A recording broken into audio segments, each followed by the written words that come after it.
aujourd'hui de l'intérêt général, dont je rappelle que c'est l'ADN même du secteur de l'économie sociale et solidaire. Pas d'intérêt général, pas d'association, pas de fonds de dotation, pas de fondation. L'intérêt général est ce qui conduit les associations ou les fondations à être aujourd'hui acteurs majeurs dans notre société.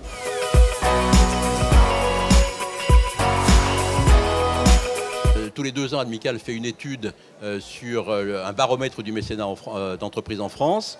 On a été très contents au mois de mai dernier de pouvoir annoncer qu'on était passé de 12% à 14% d'entreprises de plus de 1 salarié qui font du mécénat. Ça veut dire qu'il y en a encore 86% qui n'en font pas. C'est-à-dire énormément d'entreprises de dimension petite et moyenne. On peut dire que toutes les grandes font déjà du mécénat.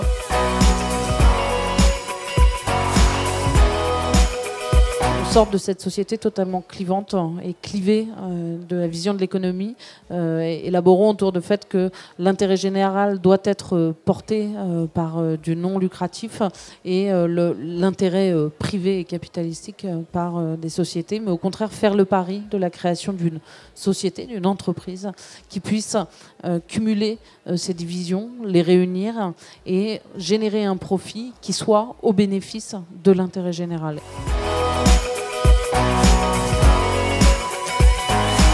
Alors on constate effectivement une forte professionnalisation des acteurs associatifs.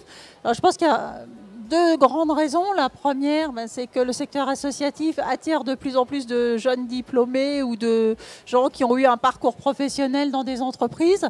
Donc ce mixage des populations, notamment des directions financières, des directions générales, fait que ça fait venir du professionnalisme dans le secteur associatif. Et la deuxième raison, c'est que je verrais, c'est que le secteur associatif, de plus en plus, est en concurrence avec le secteur entreprise, le secteur marchand. Et donc, à la nécessité, la double nécessité de conserver ses valeurs et sa spécificité, mais d'avoir le même professionnalisme que l'on rencontre dans d'autres secteurs économiques. C'est tout le challenge du secteur.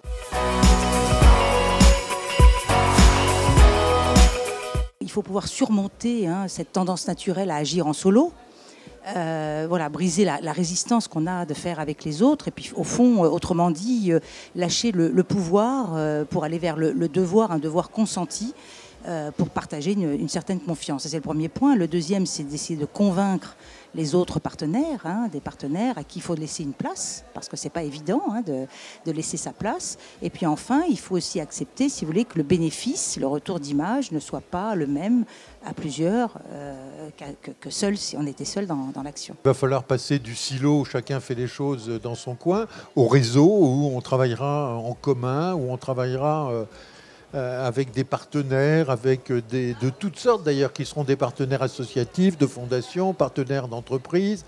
On va arriver à un monde beaucoup plus multipolaire pour arriver multipartenarial pour faire des projets. Toutes les associations qui ont des positions dans les régions, dans les départements, font l'objet de restructuration dès lors que des régions administratives disparaissent et se rapprochent d'autres régions. Eh bien, lorsque vous aviez une association qui représentait un secteur d'activité dans une région qui est fusionnée elle-même et absorbée par une autre région, eh bien, les associations à leur niveau doivent également se regrouper et se restructurer.